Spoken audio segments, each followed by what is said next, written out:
ने भगवान पुरुषोत्तम ने इस महीने को स्वीकार किया, इसलिए इस महीने का नाम हो गया पुरुषोत्तम मास। पुरुषोत्तम मास की बहुत बहुत बहुत महिमाएं हैं वेदों में, शास्त्र में। बृहद नारदीय उपनिषद में बहुत सुंदर है।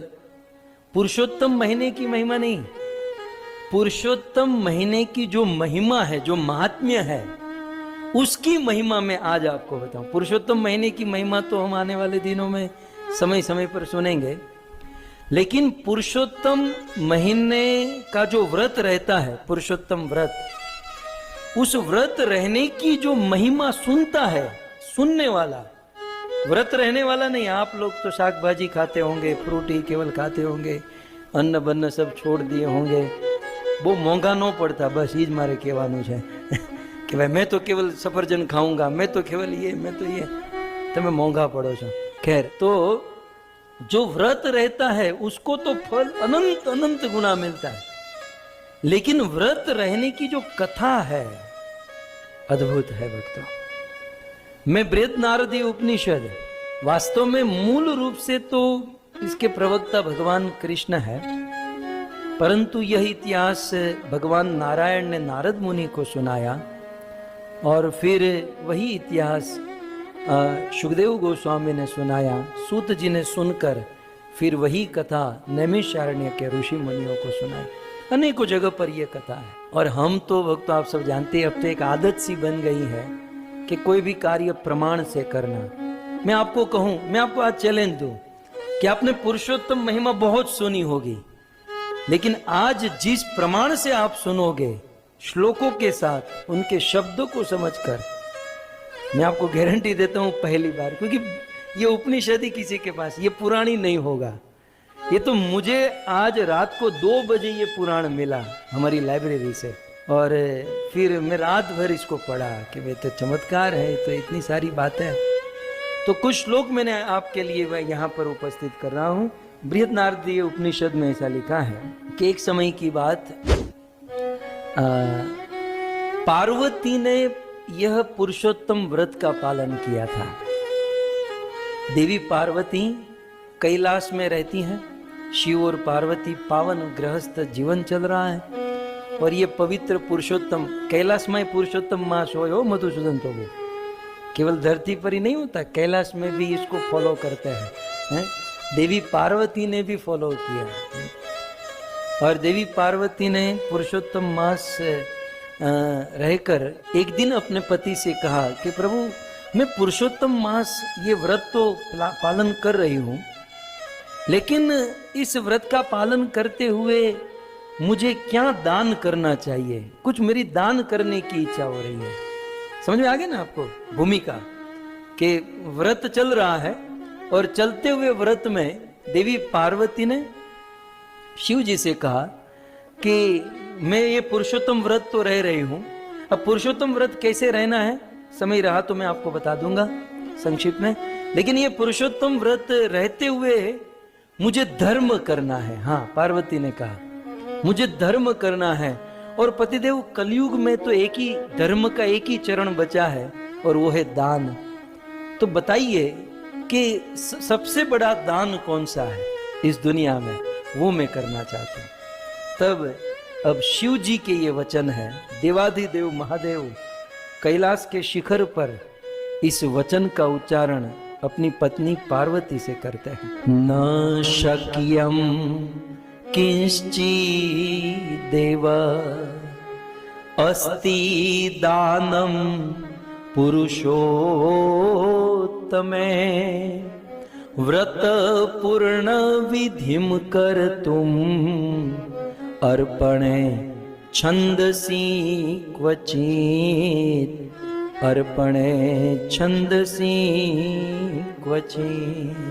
न शक्यम किंचित देवी अस्ति दानम श्री पुरुषोत्तमे।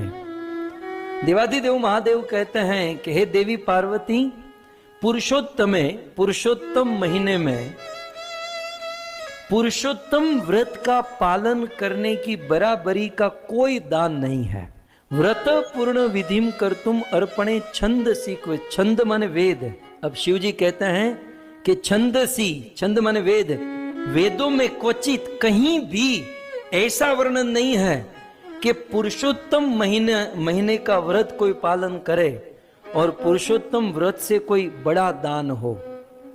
तो इसका अर्थ शिव जी का कहना यह है कि इस दुनिया में सबसे बड़ा दान यदि कोई है तो वो है पुरुषोत्तम व्रत का पालन करना। कलयुग का धर्म है दान, और सबसे बड़ा दान यह है पुरुषोत्तम व्रत का पालन करे। इस अधिक मास, मल मास, पुरुषोत्तम मास का पालन करे। फिर अगले श्लोक में कहते हैं, यद्दानं गिरि सुते युत्तमं परिकीर्तितं श्रीकृष्ण वल्लभे मासी तत्सर्वं गौणतागतम। जब इस प्रकार से शिव जी ने कहा ना कि भाई कोई ऐसा वेदों में नहीं है, तो पार्वती लिस्ट बताने लगी कि पतिदेव ये दान, ये दान, ये दान, ये दान, ये दान। तो कहते हैं यद दानम गिरी सूते, हे गिरी, गिरी माने हिमालय, ये हिमालय की सूते माने कन्या, हे हिमालय की कन्या, मैं जानता हूं कि तुम्हारा दिल भी हिमालय की तरफ बड़ा है। देखिए एक एक संबोधन भी प्रसंग के अनुसार होता है। देवी मैं जानता हूं कि तुम्हारा दिल, तुम्हारा हृदय भी हिमालय की तरह विशाल है और तुम कुछ दान देना चाहती हो और तुम ये पूरे दान का लिस्ट बता रही हो, लेकिन ये ही उत्तमम परिकीर्तितम, तुमने जितने भी दान बताए पुरुषोत्तम महीने में, तत्सर्वम, वो सारे दान गौणताम गतम, वो सारे दान जो है गौण है। गौण माने सेकेंडरी है, वो सब छोटे हैं। भक्तों एक बहुत सुंदर बात इस श्लोक में है कि पुरुषोत्तम मास का और एक नाम नोट कर लीजिएगा। अधिक मास, मल मास और पुरुषोत्तम मास, ये तीन ही जानते थे ना। अब देखिए यहां पर क्या लिखा है, कृष्ण वल्लभे मासी। ये पुरुषोत्तम मास कैसा है, कृष्ण वल्लभ है। वल्लभ माने प्रिय, कृष्ण माने भगवान से कृष्ण, मासी माने महीना। ये महीना कैसा है, कृष्ण वल्लभे मासी, ये कृष्ण वल्लभ मास, पुरुषोत्तम मास कृष्ण वल्लभ मास। अर्थात वल्लभ माने प्रिय, भगवान श्री कृष्ण को सबसे अधिक प्रिय ये महीना है। और इस सबसे अधिक इस प्रिय इस कृष्ण के इस महीने में जितने भी दान है भे मासी, ये पुरुषोत्तम मास कैसा है, कृष्ण वल्लभ है। वल्लभ माने प्रिय, कृष्ण माने भगवान से कृष्ण, मासी माने महीना। ये महीना कैसा है, कृष्ण वल्लभे मासी, ये कृष्ण वल्लभ मास, पुरुषोत्तम मास कृष्ण वल्लभ मास। अर्थात वल्लभ माने प्रिय, भगवान श्री कृष्ण को सबसे अधिक प्रिय ये महीना है। और इस सबसे अधिक इस प्रिय इस कृष्ण के इस महीने में जितने भी दान है, तत्सर्वम, वो सारे दान गौणताम गतम, वो सब छोटे हैं पुरुषोत्तम व्रत के सामने। पुरुषोत्तम मास में आप जो व्रत लेते हैं, उस व्रत, ये व्रत के बारे में मैं बताऊंगा, आप केवल माइंड में रखिए कि उस व्रत के सामने दुनिया के सारे दान गौण हैं।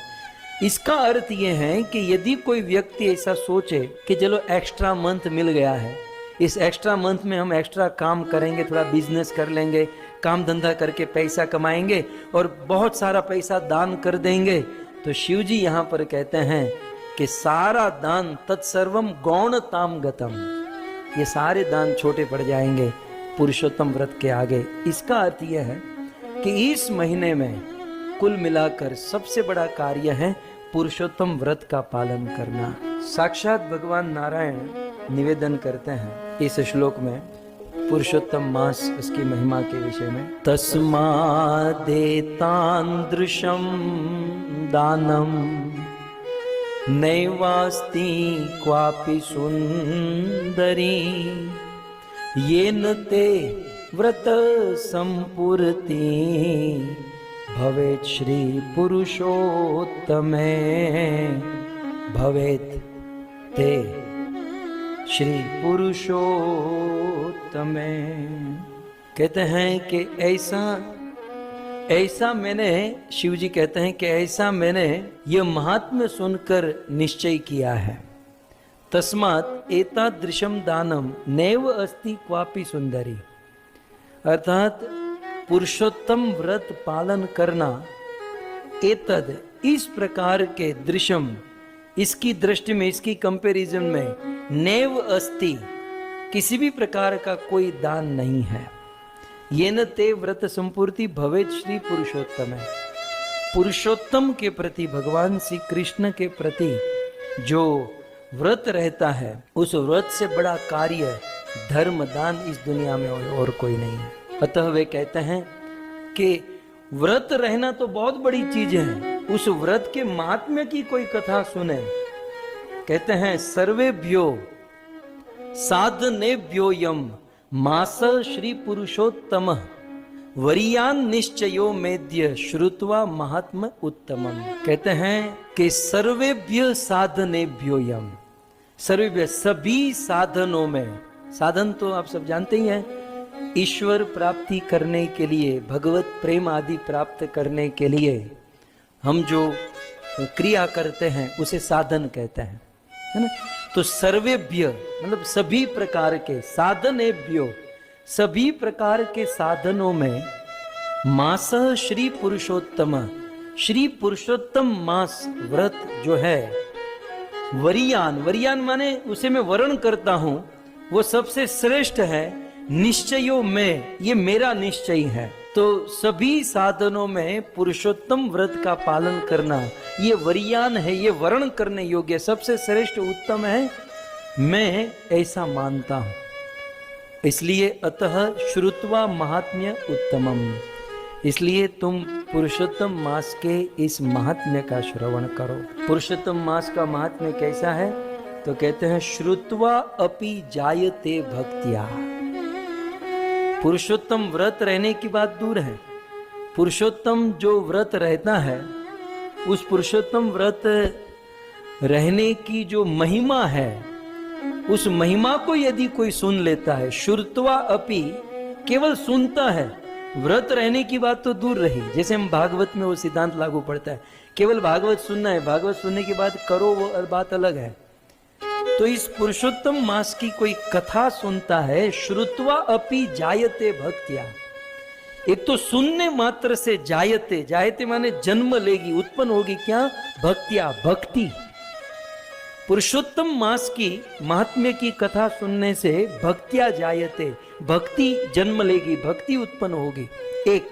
और दूसरा महापाप क्षयो नृणाम, इस पुरुषोत्तम मास की कथा सुनने से महापाप, बड़े बड़े पाप क्षय हो जाएंगे, नृणाम।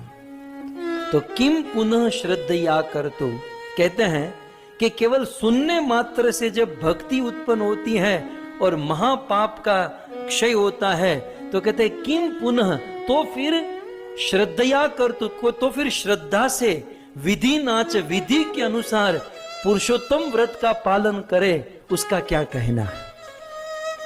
चेती में मति, उसका क्या कहना? सुनने मात्र से भक्ति उत्पन्न हो और महापाप खत्म हो जाए, तो किम पुनः, तो श्रद्धा से यदि कोई पुरुषोत्तम मास और विधि विधान का पालन करे तो उसका क्या कहना? अतः इसलिए आगे कहते हैं, अतः परम न किश्चिन में श्रोतव्य विशिष्यते पीयूष अनंत संतृप्तो न अन्य तोयम समिहिते। इसका अर्थ यह है कि इस पुरुषोत्तम मास की कथा सुनने के बाद और कुछ सुनने लायक बचता नहीं है। अतः परम न किश्चिन में श्रोतव्य विशिष्यते, विशेष श्रोतव्य, विशेष रूप से सुनने के लिए कुछ बचता नहीं है। क्यों? क्योंकि दृष्टांत देते हैं,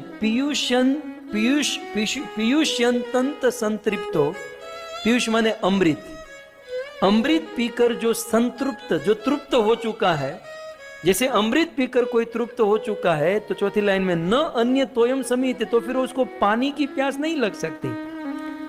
पीयूषांत्यंत संतृप्तो, पीयूष अमृत पीकर जो तृप्त हो चुका है, तो न तोयम, तोयम माने पानी, तो वो कभी पानी नहीं मांगेगा।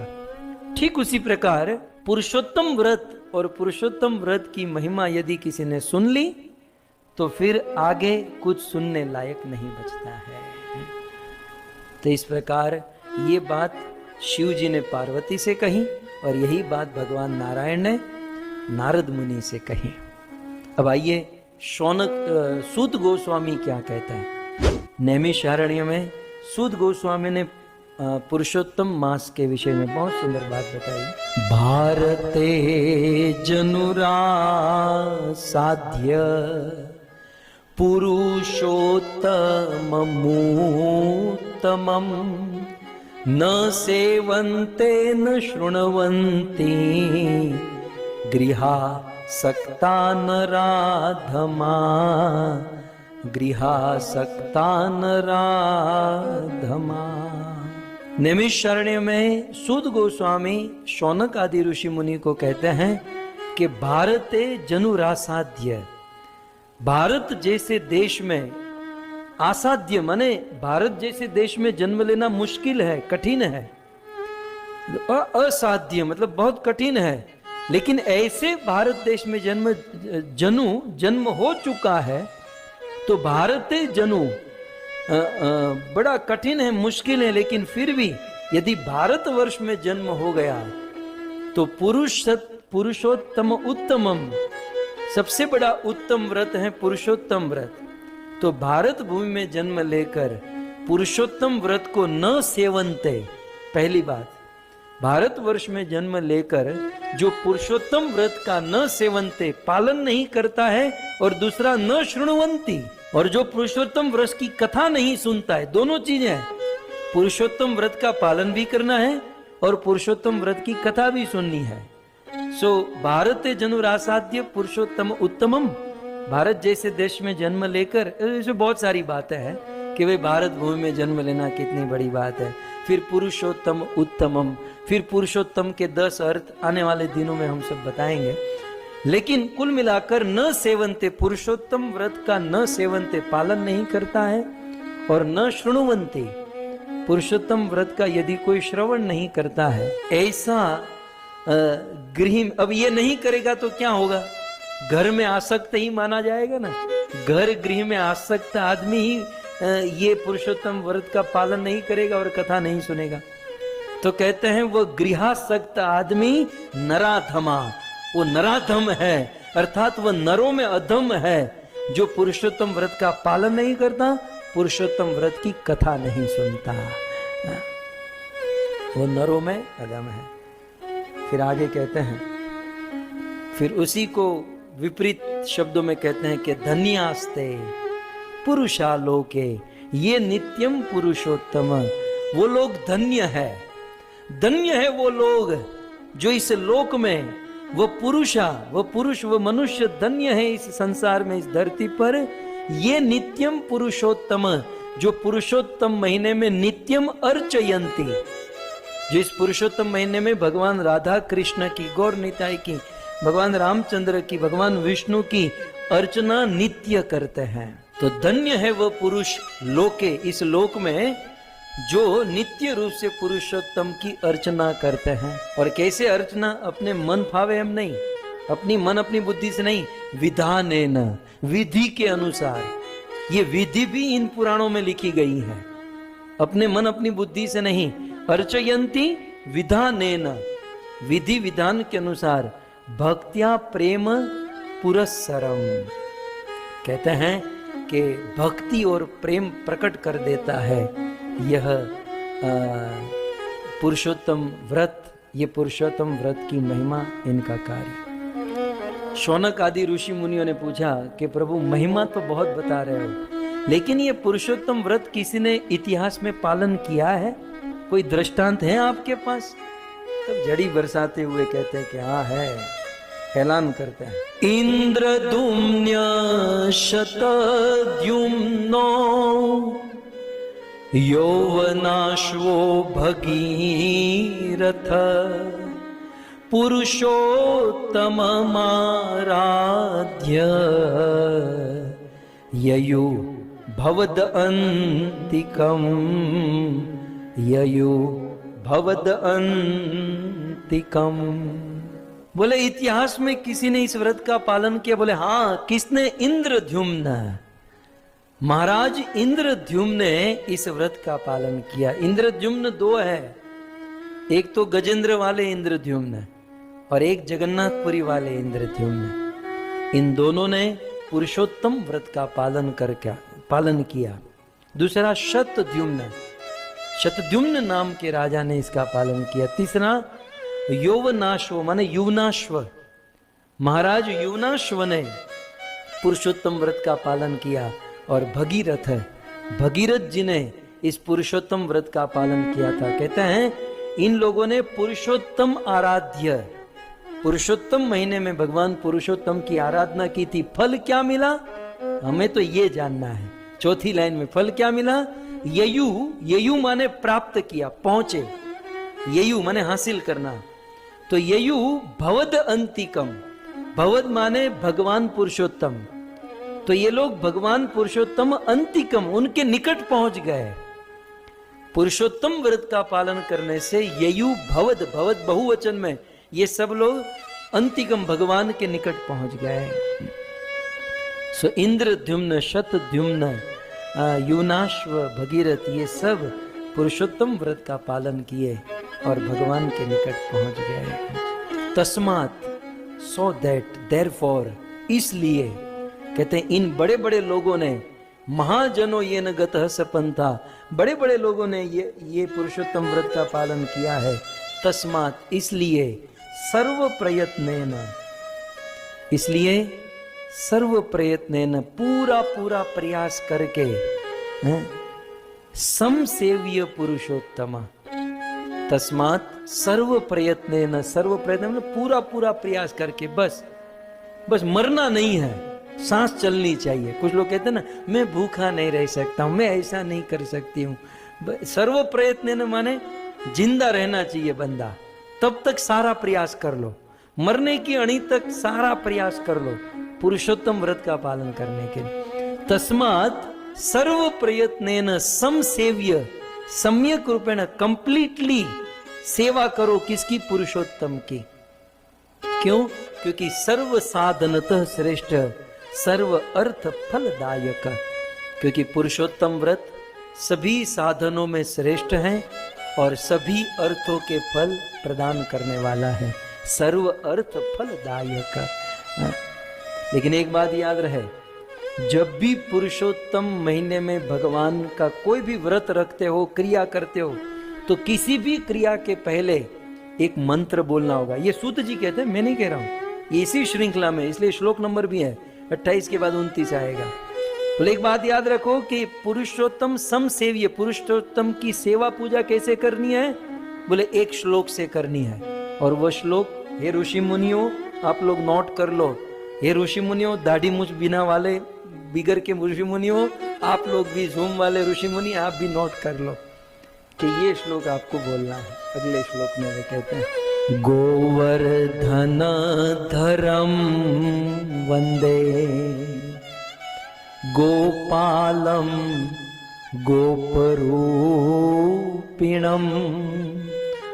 गोकुलोत्सवमीशानम गोविंदम गोपिका प्रियम, गोविंदम गोपिका प्रियम। अब इसमें तो पूरी कथा हो सकती है ये एक श्लोक में पूरी कथा हो सकती है, लेकिन जस्ट आपको अनुवाद कर दूं। गोवर्धन धरम वंदे, भक्तों ये भगवान को प्रणाम मंत्र के लिए भी बहुत अच्छा श्लोक, नोट करने जैसा। गोवर्धन धरम वंदे, जिसने गोवर्धन धारण किया है, ऐसे गोवर्धनधारी भगवान श्री कृष्ण को वंदे। प्रश्न हो सकता है कि गोवर्धन ही क्यों? कालिय नाग को मारम वंदे, ये भी हो सकता था। पूतना उद्धारम वंदे, बहुत सारी कृष्ण ने ब्रज में बहुत सारी लीलाएं की, लेकिन यहाँ गोवर्धन ही क्यों? अब इसमें जाएंगे तो बहुत सारी बातें निकलती हैं, लेकिन भगवान श्री कृष्ण ने अन्य जितनी भी लीलाएं की, बहुत सारी बातें, लेकिन एक पॉइंट बता दूं कि अन्य जितनी भी लीलाएं की, उन लीलाओं में कृष्ण ने मात्र एक रस का आस्वादन किया।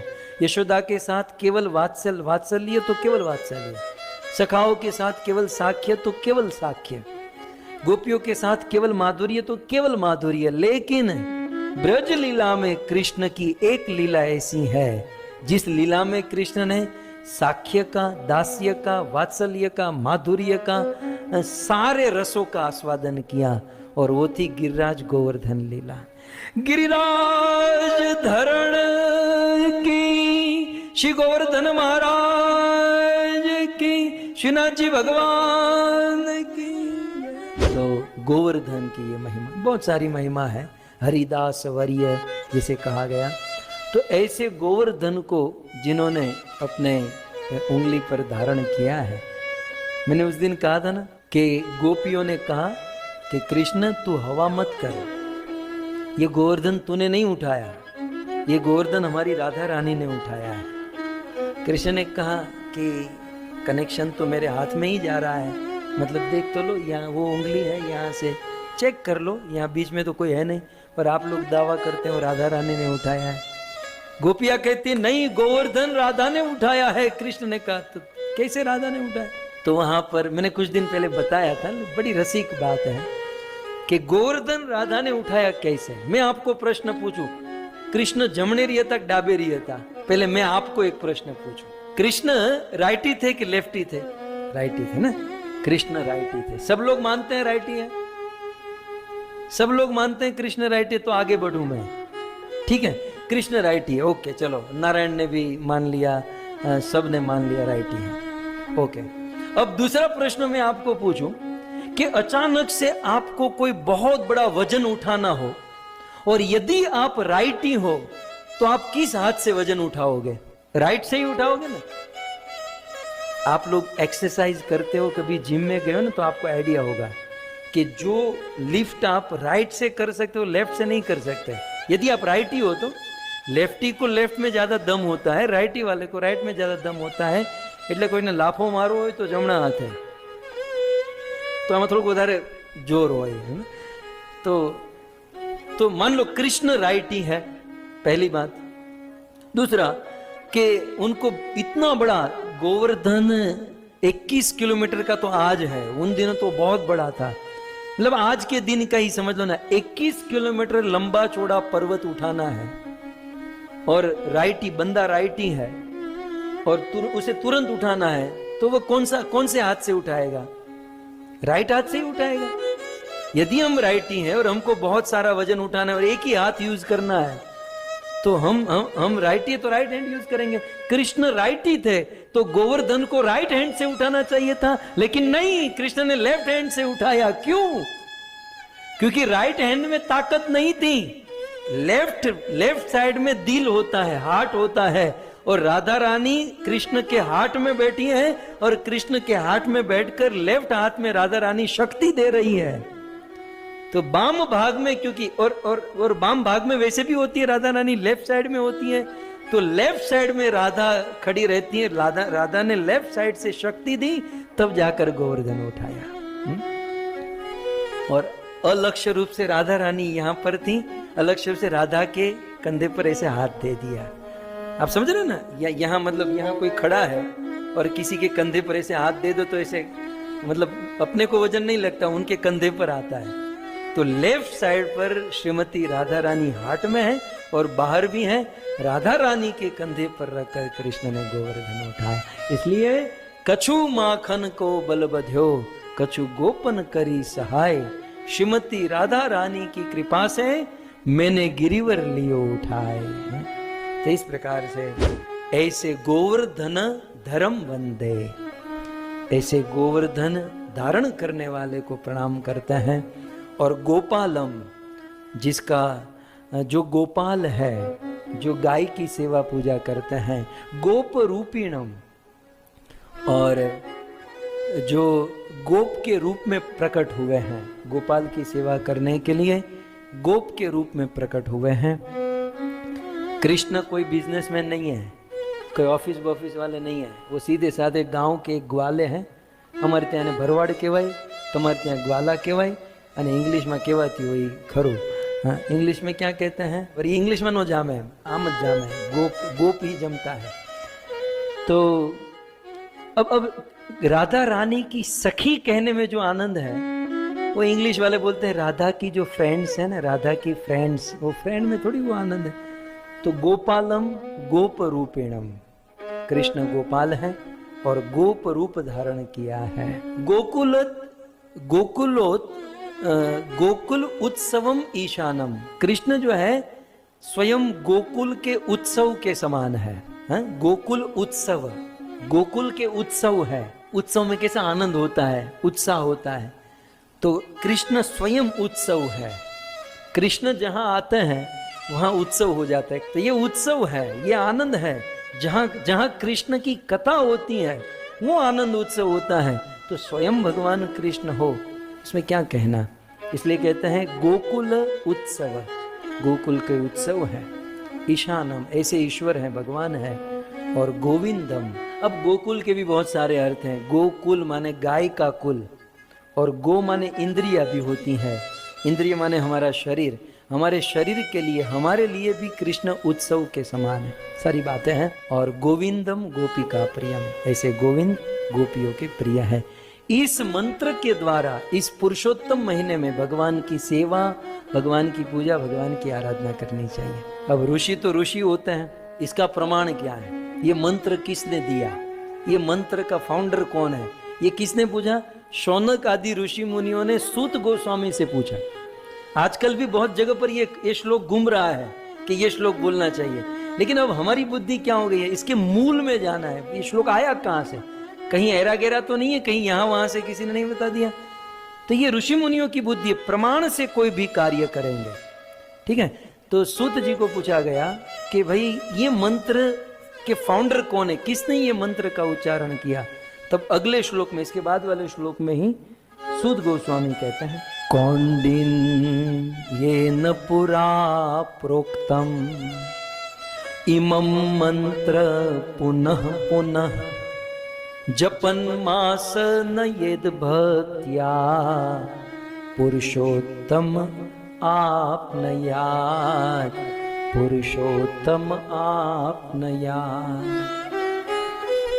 समझने जैसा है। हमारे इतिहास में अनेक ऋषि मुनि हुए। उन अनेक ऋषि मुनियों में से एक हैं कौंडिन्य ऋषि। ये कौंडिन्य जो लिखा है ना, ये ऋषि का नाम है।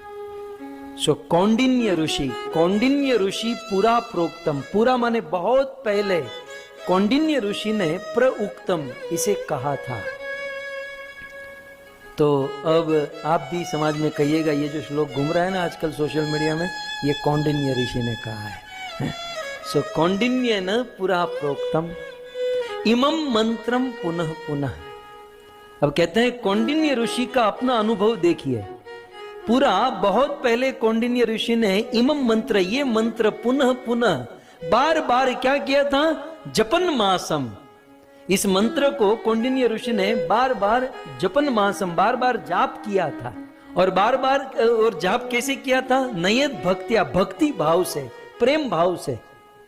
तो कौंडिन्य ऋषि ने बार बार इस मंत्र को भक्ति भाव से जाप करने से क्या फल मिला? चौथी लाइन में, पुरुषोत्तम आपनयात्।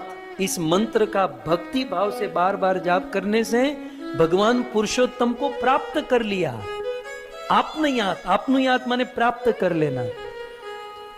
तो कौंडिन्य ऋषि ने इस मंत्र, मतलब ये मंत्र सफल है, ऐसा नहीं है कि आपके ऊपर प्रयोग किया जा रहा है, ये प्रयोग किया गया मंत्र है। जैसे आजकल ये वैक्सीन प्रयोग हो रही है ना, एक्सपेरिमेंट हो रहा है ना, तो ये मंत्र एक्सपेरिमेंट कर चुके हैं। इस मंत्र को बोलकर पढ़कर कौंडिन्य ऋषि पुरुषोत्तम भगवान को प्राप्त कर चुके हैं। और ये मंत्र देकर क्या कहा सूत जी ने? ध्यान से सुनो, गुह्याद गुह्यतरम चेती। ये मंत्र गुह्य है, गुह्य नहीं, गुह्यात गुह्यतरम। ये गुह्य से भी गुह्य मंत्र है। न वाच्यम यस्य कस्यचित। सब लोगों के सामने मत इसे पढ़ना, सबको मत बताना। क्यों? मया अपि कथितम नैव कस्यात् अपि अग्रे तपोधना। सूत जी क्या कहते हैं कि मैंने भी आज तक ये मंत्र किसी को नहीं बताया, लेकिन है शौनक जी, है ऋषि मुनि, तपोधना, आप तपस्या कर करके शुद्ध हो चुके हो, इसलिए मैं आज ये मंत्र आपको बता रहा हूं। नहीं तो मैंने भी आज तक ये मंत्र किसी को नहीं कहा। सो इस प्रकार से यह मंत्र प्रदान किया गया। और फिर आगे आगे गाने लगते हैं। सूत जी गाते हुए कहते हैं, श्रोतव्य एतत् सततं पुराणम् अभीष्टदं पावनमादरेण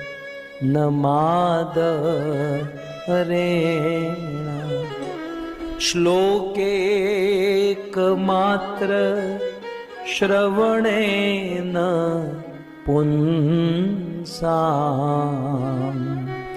अघानि सर्वाणि निहन्ति विप्रा।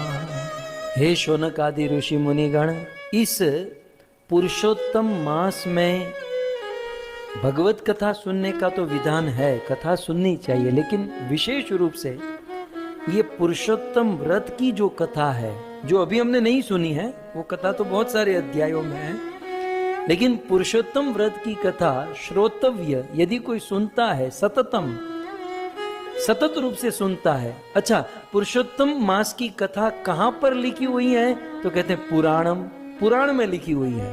तो पुराण में बताई गई पुरुषोत्तम मास की कथा को श्रोतव्यम, जो सुनता है, तो क्या होता है? अभीष्टदम, अभीष्ट माने उनकी सारी मनोकामना, सारी इच्छा पूर्ण हो जाती हैं। और पावनम आदरेण, वो पवित्र हो जाता है, और आदरेण उनकी कीर्ति चारों लोक में फैल जाती है। श्लोकेक मात्र श्रवणेन पुंसाम, पूरे पुरुषोत्तम मास की कथा छोड़ दीजिए, पुरुषोत्तम मास की कथा एक श्लोक भी यदि कोई सुनता है, श्लोके मात्र श्रवणेन पुंसाम, पुंसाम कुत्ता तो ये सुन नहीं सकता, बिल्ली तो यहाँ आ नहीं सकती, इसलिए कहते हैं पुंसाम, पुरुष मनुष्य। श्लोके एक श्लोक भी श्रवणेन सुनता है तो अघानी सर्वाणी निहंति विप्रा, तो सर्वाणी अघानी, सारे अघ सारे पाप निहंति दूर हो जाते हैं, पवित्र हो जाते हैं। इतना ही नहीं, गंगा आदि सर्व तीर्थेषु, गंगा यमुना सरस्वती गोदावरी कावेरी अलकनंदा नर्मदा, गंगा आदि सर्व तीर्थेषु मज्जतो यत् फलम भवेत। अमेरिका वालों के लिए बहुत बढ़िया है, भारत वालों के लिए भी, और इस समर में तो हरिद्वार जा नहीं पाए हैं, मैं भी नहीं जा पाया, इसलिए गंगा आदि सर्व तीर्थेषु, गंगा इत्यादि सभी तीर्थों में मज्जतो, मज्जतो माने स्नान, गंगा आदि सभी तीर्थों में स्नान करने का यत् फलम, जो फल भवेत प्राप्त होता है, तत्फलम वही फल, शृण्वत तस्य, वही फल शृण्वन सुनने से, क्या सुनने से? तस्य महात्म्यम, कस्य महात्म्यम? पुरुषोत्तम मास महात्म्यम, पुरुषोत्तम व्रत महात्म्यम, भगवान पुरुषोत्तम की कथा सुनने से वही फल प्राप्त होता है जो फल गंगा आदि सभी तीर्थों में स्नान करने से प्राप्त होता है। संबोधन देते हैं मुनि सत्तमा, हे मुनियों में श्रेष्ठ, यह बात आप सब जानते हैं। इतना ही नहीं, इला, इलाम प्रदक्षिणी कुर्वन, इला माने पृथ्वी, ये धरती, इस पूरी पृथ्वी की परिक्रमा, कुछ लोग वृंदावन परिक्रमा, गोवर्धन परिक्रमा, परिक्रमाएं तो होती है ना, तो इलाम प्रदक्षिणी कुर्वन, पूरी धरती की कोई परिक्रमा करे, यत पुण्यम लभतेर पर नरह, पूरे पृथ्वी की परिक्रमा करके यत पुण्यम, जो पुण्य किसी मनुष्य को प्राप्त होता है, तत्पुण्यम, वही पुण्य, शुण्वन तस्य महात्म्यम पुरुषोत्तमम, पूरे धरती की परिक्रमा करने से जो पुण्य प्राप्त होता है, वही पुण्य पुरुषोत्तम महात्म्यम, भगवान पुरुषोत्तम की यह कथा सुनने से वह पुण्य प्राप्त होता है, वह फल प्राप्त होता है। और इतना ही नहीं, ब्राह्मणों, ब्राह्मण यदि यह कथा सुने तो ब्रह्म वर्चस्वी, तो उसका ब्रह्मचर्य बढ़ता है। ब्राह्मण सुनता है तो उसका ब्रह्मचर्य बढ़ता है। क्षत्रियो वसुधाधिप, और क्षत्रिय यदि कोई सुनता है तो वसुधा अर्थात उसे राज्य की प्राप्ति होती है। क्षत्रिय नेता आदि जो कंट्रोल करते हैं देश आदि को, तो ब्राह्मणों ब्रह्म वर्चस्वी, क्षत्रियो वसुधाधिप। क्षत्रिय यदि ये सुनता है तो वसुधा, उसे पृथ्वी का राज्य प्राप्त होता है। और वैश्य कोई व्यापारी इसे सुनता है तो धनपति भूयात, तो वो धनी हो जाता है। और शूद्र, यदि कोई शूद्र इसे सुनता है, चतुर्थ वर्ण यदि इस कथा को सुनता है तो सतमति भवेत, तो उसे सतमति प्राप्त हो जाती है। इतना ही नहीं भक्तों, येनिये किरात हूणांघ्रा, जो व्यक्ति इस कथा को सुनेगा, किस कथा को? पुरुषोत्तम मास की कथा को। येनिये किरात माने मनुष्य की ये जाति है। और 4 लाख प्रकार के मनुष्य ना, चतुर्लक्षाणी मनुष्य, उनमें से सबसे नीच निम्न जाति ये सारी जाति किरात, हुणांग्र, पुलिंद, आभिर, कंक, खस, यवन, म्लेच्छ, ये सब शबर, ये सब हीन जाति है। तो ये नहीं है किरात हुणांग्रा, ये मनुष्य में जो हीन जाति वाले लोग, यहाँ तक पशुचर्य परायण, यहाँ तक पशु की तरह जो अपना जीवन बिताते हैं, ते सर्वे, वो सब लोग मुक्ति मायांती, वो सब मुक्त हो जाएंगे। कैसे? श्रुत्वा महात्म्यम उत्तमम, ये पुरुषोत्तम मास का महात्म्य सुनने से, पुरुषोत्तम व्रत, पुरुषोत्तम मास की कथा सुनने से ये सभी प्रकार के लोग मुक्त हो जाएंगे। और भक्तों, अंत में ये अपने टाइप के लोगों की बात है कि यदि कोई व्यक्ति ये कथा सुनाएगा तो क्या होगा? ये प्रवचन करने वाले को क्या मिलेगा? भाई अपना तो कुछ बनता है ना, हम गड़ू फाड़ करो तुम्हें, हैं तो अपने को क्या मिलेगा? तो पुरुषोत्तम महात्म्यम लेखयित्वा द्विजन मने, यदि कोई पुरुषोत्तम की कथा को लिखकर दूसरों को देता है, मुंह क्या लखवा हूँ, मेरे हैंड राइटिंग मुझे ही नहीं पता, मुंह में ही कभी कभी नहीं समझ पाता हूँ, तो लिखने का अब जमाना गया, अब तो जूम का जमाना आ गया है, तो थोड़ा सा यहाँ पर ये करना होगा, लखवा कौन जाए? तो पुरुषोत्तम महात्मा ये कथा यदि कोई लिख कर देता है, मतलब जैसे भी, यदि कोई ये व्यक्ति, आप चौथी लाइन का अंतिम शब्द देख लीजिए बस, पुरुषोत्तम महात्म्यम कथा प्रयच्छति, जैसे तैसे दूसरों को देता है, प्रयच्छति माने देना, फिर लिख कर दो, बोल कर दो, जैसे भी, तो देना है ना, फिर जूम के माध्यम से, यूट्यूब के माध्यम से, किसी भी माध्यम से।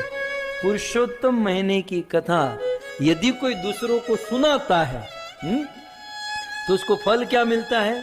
कुलत्रयम समुद्रुत्य गोलोकम याति दुर्लभम यत्रास्ते गोपिका वृंदे वैष्टितः पुरुषोत्तम, वैष्टितः पुरुषोत्तम। एन केन प्रकारेण ये कथा जो दूसरों को सुनाता है, इसमें हम 2 लोग आ सकते हैं भाई। एक तो मैं बोल रहा हूँ और दूसरे ये लोग ऑर्गेनाइज किए हैं, उन्होंने ऑर्गेनाइज किया है, मैं बोल रहा हूँ। तो जो ये कथा दूसरों को देता है उसको क्या फल मिलता है? तो कहते हैं कुलत्रयम समुद्रत्य, उनके 3 कुल समुद्रत्य, उद्धार हो जाता है। कैसे उद्धार होता है? थोड़ा क्लैरिफिकेशन देते हैं कि कुलत्रयम समुद्रत्य, उनके 3 कुल का उद्धार हो जाता है। कैसे उद्धार होता है? डिस्क्रिप्शन देते हैं, गोलोकम याति दुर्लभम, जिस गोलोक में जाना बड़ा दुर्लभ है, याति माने प्राप्त करना, दुर्लभम बड़ा दुर्लभ है जिस गोलोक धाम को प्राप्त करना। 14 माले की बिल्डिंग है, मतलब 14 माले का वैकुंठ है, तो मान लो टॉप मोस्ट फ्लोर जो है वो गोलोक है। आध्यात्मिक जगत में वैकुंठ में भी टॉप है गोलोक। तो जो इसका प्रचार करता है, जो दूसरों को देता है, तो कुलत्रयम समुद्रत्य, 3 कुल का उद्धार। कैसे उद्धार होता है? वो भी ऐसा वैसा नहीं, गोलोकम याति दुर्लभम, वो दुर्लभ ऐसे गोलोक को प्राप्त होता है। अच्छा, गोलोक में जाकर क्या होता है? न्याय ते फजीयत दफाई करना होता है या कुछ वहां पर कुछ आनंद होता है? तो देखिए बहुत सुंदर बात कि यत्रास्ते, उस गोलोक में जाकर क्या, यत्र आस्ते, उस गोलोक को प्राप्त करके गोपिका वृंदे, गोपियों का वृंद होता है वहां गोलोक में, बहुत सारी गोपियां होती हैं। वेष्टित पुरुषोत्तम, पुरुषोत्तम भगवान श्री कृष्ण के आजू बाजू में बहुत सारी गोपियां होती हैं। उस गोपियों के बीच में आपको स्थान प्राप्त हो जाता है जो व्यक्ति इस कथा का प्रचार करता है। ये सुद गोस्वामी शौनक आदि ऋषि मुनि को सुना रहे हैं। तो प्रमाण के साथ, श्लोक के साथ मैंने जो भी पढ़ा सुना आपके बीच में प्रस्तुत किया बृहद नारद योग पुराण में। तो इस प्रकार से ये वर्णन किया गया है कि पुरुषोत्तम मास व्रत का पालन करना चाहिए और इसकी महिमा का वर्णन।